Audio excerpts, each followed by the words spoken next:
Capítulo 29 trata do primeiro gênero de palavras que algumas vezes o espírito recolhido forma em si, diz a sua causa e o proveito e dano que nelas podem haver. As palavras sucessivas sempre se apresentam ao espírito quando está recolhido e profundamente embebido em alguma consideração, e nesta matéria ocupado, discorre de uma ideia a outra, tirando consequências muito a propósito. Raciocina com tanta facilidade e precisão, e tais verdades até então ignoradas vai descobrindo que não lhe parece ser trabalho seu, mas de outra pessoa a ensinar-lhe interiormente por meio daqueles raciocínios ou respostas. Há, na verdade, fortes motivos para assim pensar, pois o próprio espírito raciocina e responde a si mesmo, como se fossem duas pessoas, e de certo modo assim é. Embora seja o espírito humano o que desenvolve aquelas razões como instrumento, muitas vezes o Espírito Santo o ajuda a formar aqueles conceitos, palavras e raciocínios verdadeiros. E assim fala a si mesmo o espírito como se fosse terceira pessoa.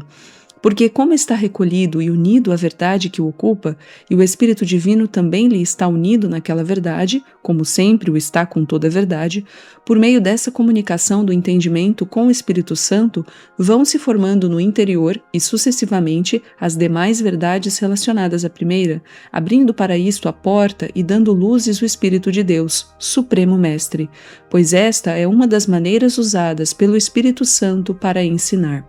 Assim iluminado e ensinado por esse Supremo Mestre o entendimento, ao compreender aquelas verdades, vai formando as suas concepções sobre o que lhe é comunicado da parte de Deus. Podemos dizer, portanto, a voz é de Jacob e as mãos de Esaú. A alma dificilmente poderá acreditar nisso, está convencida de serem palavras e sentenças de terceira pessoa. Não sabe com que facilidade pode o entendimento formar para si, como de terceira pessoa, palavras sobre conceitos e verdades que lhe vêm também de terceira pessoa. De certo, em si, esta comunicação e ilustração do entendimento não oferece motivo para engano. No entanto, pode haver erro, e frequentemente o há, nas palavras e conclusões formadas pelo entendimento sobre aquilo. Esta luz do alto é às vezes tão espiritual e sutil que o entendimento não alcança informar-se bem dela. Em consequência, suas deduções são muitas vezes falsas, outras verossímeis ou ainda defeituosas. Embora no começo siga a verdade, logo depois põe a sua habilidade própria ou a grosseria das suas mesquinhas concepções. Daí vem a facilidade de variar conforme a sua capacidade. E em tudo isso fala o espírito a si mesmo como se falasse a uma terceira pessoa. Conheci alguém muito habituado a formar essas locuções sucessivas e entre muitas verdadeiras e substanciais sobre o Santíssimo Sacramento da Eucaristia, formava algumas bastante heréticas. Admira-se muito o que se passa em nossos tempos, isto é, qualquer alma por aí, com 4 maravedis de consideração, quando sente em um pouco de recolhimento algumas locuções dessas, logo as batiza como vindas de Deus. E convencida de assim ser, afirma: disse-me Deus, respondeu-me Deus. E não é assim. Na maior parte das vezes é a própria alma falando a si mesma.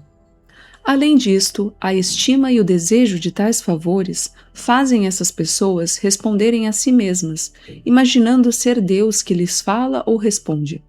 Se nisto não põem muito freio, e se quem as dirige não as forma na negação desses discursos interiores, virão a cair em grandes desatinos. Costumam tirar daí muito mais loquacidade e impureza espiritual do que humildade e mortificação interior. Creem ter sido grande coisa e que lhes falou Deus, e haverá sido pouco mais que nada ou menos que nada. Tudo o que não produz humildade e caridade, mortificação, santa simplicidade e silêncio, etc., que pode ser? Logo, todas essas locuções podem estorvar grandemente o caminho para a divina união, porque apartam a alma que se lhes apega do abismo da fé, onde o entendimento deve permanecer obscuro, e na obscuridade guiar-se pelo amor e pela fé, e não por muitos raciocínios. Podereis aqui fazer-me uma pergunta. Se é o Espírito de Deus quem revela essas verdades, não podem ser prejudiciais. Por que então o entendimento há de privar-se delas? Respondo. O Espírito Santo esclarece o intelecto recolhido e na proporção de seu recolhimento. Ora, essa potência não pode achar melhor recolhimento do que na fé. Portanto, somente na fé receberá a iluminação do Espírito de Deus. Quanto mais pura e perfeita está a alma na fé, mais caridade infusa de Deus possui. E quanto mais caridade tiver, mais a ilustrará o Espírito Divino, concedendo-lhe seus dons. Porque é a caridade causa e meio para a comunicação dos dons divinos.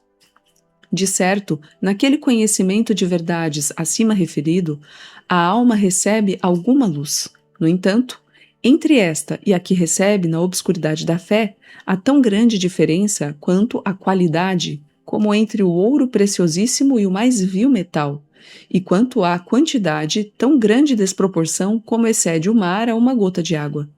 Porque a luz do conhecimento particular comunica sabedoria de uma, duas ou três verdades, etc. E a luz da fé comunica à alma toda a sabedoria de Deus em geral, isto é, o próprio Filho de Deus que se comunica à alma na pura fé.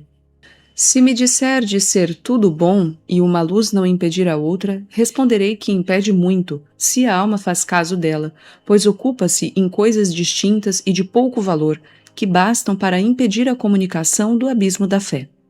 Neste abismo, sobrenatural e secretamente se compraz Deus em instruir a alma, elevando-a em graças e virtudes sem saber como. Dessas comunicações sucessivas, não tira a alma proveito ocupando de propósito nelas. Antes as afastaria de si, conforme diz a sabedoria à alma no livro dos Cantares. Aparta de mim teus olhos, porque são os que me fazem voar. Isto é, voar para longe de ti a uma altura que não podes atingir. Portanto, com simplicidade e pureza, aplique a vontade unicamente ao amor de Deus, sem concentrar o entendimento no que sobrenaturalmente recebe, pois é por amor que aqueles bens lhe vão sendo comunicados, e assim deles participará com muito maior abundância. Ao contrário, se nessas comunicações passivas e sobrenaturais o entendimento ou outra potência se intrometer com sua atividade própria, não chegará em seu modo canhestro a tão altas mercês.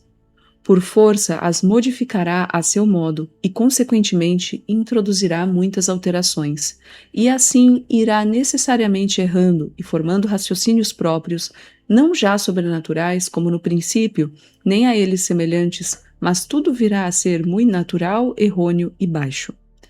Existem entendimentos tão vivos e penetrantes que, apenas recolhidos em alguma consideração, discorrem naturalmente com extrema facilidade, exprimindo os pensamentos com palavras interiores e raciocínios muito agudos, atribuindo sem mais nem menos tudo a Deus. E apenas se trata de trabalho do entendimento, algo livre da operação dos sentidos e favorecidos pela própria luz natural. Consegue isto e mais ainda sem qualquer auxílio sobrenatural. Isto é muito comum. Várias pessoas se enganam pensando ser isso muita oração e comunicação de Deus, e por este motivo escrevem ou fazem escrever o que se passa com elas. E porventura nada será tudo aquilo sem substância de nenhuma virtude, servindo apenas para alimentar a vaidade. Aprendam antes a cuidar de firmar sua vontade em amor humilde e generoso na prática sólida das boas obras e da mortificação, imitando a vida do Filho de Deus.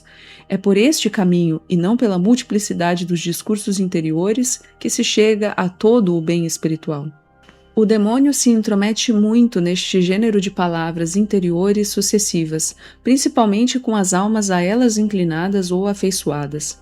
Quando começam a recolher-se, costuma o inimigo lhes oferecer numerosa matéria de digressões, formando-lhes na inteligência palavras ou conceitos para deste modo precipitá-las muito sutilmente no engano com coisas verossímeis. Esta é uma das maneiras de comunicar-se o demônio com os que com ele fizeram pacto tácito ou formal, e assim procede com alguns hereges e, sobretudo, com alguns heresiarcas, enchendo-lhes o entendimento de concepções e raciocínios muito sutis, cheios de falsidades e erros. Segundo a doutrina dada neste capítulo, fica bem provado que as palavras sucessivas procedem, no entendimento, de três causas: do Divino Espírito, movendo e esclarecendo o entendimento, da luz natural do mesmo entendimento, enfim, das insinuações do demônio, falando por sugestão. Dizer agora por que sinais se reconhecerá a origem dessas palavras quando procedem de uma causa ou de outra, e dar provas certas seria bastante difícil. Podemos, entretanto, assinalar alguns indícios gerais, e são os seguintes. Quando nas palavras e nos conceitos a alma simultaneamente vai amando e sentindo amor com humildade e reverência para com Deus, é sinal de presença do Espírito Santo, pois suas mercês se revestem sempre deste caráter. Quando procedem da vivacidade e luz do entendimento, está somente este agindo, sem aquele efeito dos atos de virtudes, embora o conhecimento daquelas verdades possa levar a vontade a certo amor natural. Mas terminada a meditação, fica a vontade árida, conquanto não inclinada ao mal nem à vaidade, salvo se o demônio nisto vier tentá-la novamente. O que não acontece nas locuções nascidas de bom espírito, porque depois destas fica a vontade ordinariamente afeiçoada a Deus e inclinada ao bem. Todavia, pode acontecer ficar a vontade árida, embora a comunicação tenha sido de bom espírito, permitindo assim Deus para o bem da alma. Como também, às vezes, só fracamente sentirá estas operações e os movimentos daquelas virtudes, e contudo será bom o que teve. Por isto, algumas vezes é difícil conhecer a diferença entre umas e outras, em consequência da diversidade dos seus efeitos. Enumeramos simplesmente os sinais mais comuns, podendo ser mais ou menos abundantes. As palavras do demônio são também difíceis de entender e conhecer. Ordinariamente, deixam a vontade seca para tudo quanto se relaciona com o amor divino e o espírito inclinado à vaidade, estima e complacência de si mesmo. Algumas vezes, porém, o demônio insinua falsa humildade e fervorosa afeição da vontade fundada no amor próprio, e é preciso ser a alma muito esclarecida nas vias espirituais para descobrir a ilusão. O mau espírito assim procede para melhor se disfarçar. Às vezes sabe muito bem provocar lágrimas pelos sentimentos que excita para ir pondo na alma as afeições que ele quer. Procura sempre o demônio mover a vontade a estimar essas comunicações interiores, a fazer muito caso delas e a se ocupar, não no exercício das virtudes, mas no que lhe é ocasião de perder as já adquiridas. Para não sermos embaraçados nem enganados em todas essas palavras, tenhamos a necessária cautela, tanto numas como noutras, de não fazer caso delas. Tratemos unicamente de dirigir para Deus toda a força de nossa vontade pelo perfeito cumprimento de sua lei e dos seus santos conselhos, que é a sabedoria dos santos. Contentemo-nos com saber os mistérios e os dogmas na singeleza e verdade em que são propostos pela Santa Igreja. Temos aqui o suficiente para inflamar muito a vontade, sem necessidade de nos metermos em outras profundidades e curiosidades, nas quais é bem raro não haver perigo. Vem a este propósito as palavras de São Paulo: não convém saber mais do que convém saber. Isto basta para deixar explicada a matéria das palavras sucessivas.